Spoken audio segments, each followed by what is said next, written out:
All right, week in review 7/21/25. So a majority of the US indexes finished higher last week, with the S&P 500 up 0.61% and the NASDAQ gaining 1.51%. Now, the Dow Jones Industrial Average and the Russell 1000 value were the two main indexes to finish the week lower by 0.05 and 0.19 respectively. Bonds, as measured by the Bloomberg U.S. Aggregate Bond Index, or the AGG, also regained some of the ground they lost 2 weeks ago, rising 0.04%. International development markets, as measured by the MSCI EAFE long acronym abbreviation index, lost some of the momentum they had earlier this year, falling 0.29% for the week. Now, the other side of the emerging markets, represented by the MSCI EM index, have been catching up to their developed counterparts. Now, they gained 1.74% for the week. International developed remains up 9.31% on emerging markets, have now risen a total of 18.4% on the year. It's a huge gain. Last week, major U.S. banks kicked off earnings season, so they started reporting their Q2 results.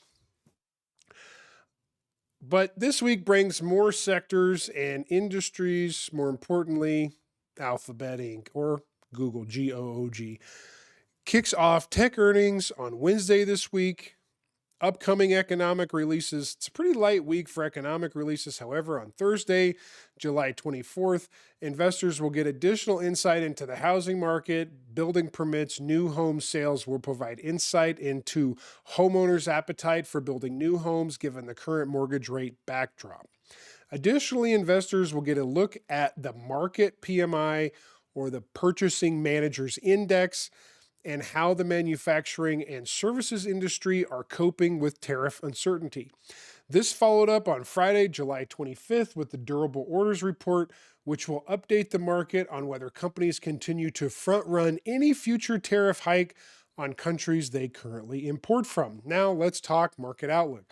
All eyes will be on Alphabet Inc., ticker GOOG, earnings this week as it kicks off mega cap tech earnings. Coming up next week are Meta, Facebook, Microsoft, ticker MSFT, Apple, ticker AAPL, and Amazon, ticker AMZN. Investors will pay close attention to these reports as the Magnificent Seven now make up over 33% of the S&P 500 and have been the growth driver for the S&P 500 earnings for a while now.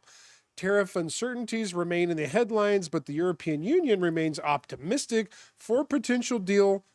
Prior to the August 1st deadlines, Commerce Secretary Lutnick expressed confidence over the weekend that the Trump administration will ink trade deals with key U.S. trading partners in the coming weeks. Now let's talk stocks in the news. First one, JPM or JPMorgan. JPMorgan reported its Q2 earnings last week, and investors reacted positively to the release. The stock finished up 1.42% last week after the company lifted its outlook for net interest income, which is a bullish sign for the year given that the bank's typically very cautious approach. Second stock is J&J, Johnson Johnson, reported better than anticipated earnings, and the company raised its outlook as a result of strong sales of cancer and heart health segments. This sent the stock meaningfully higher on the day.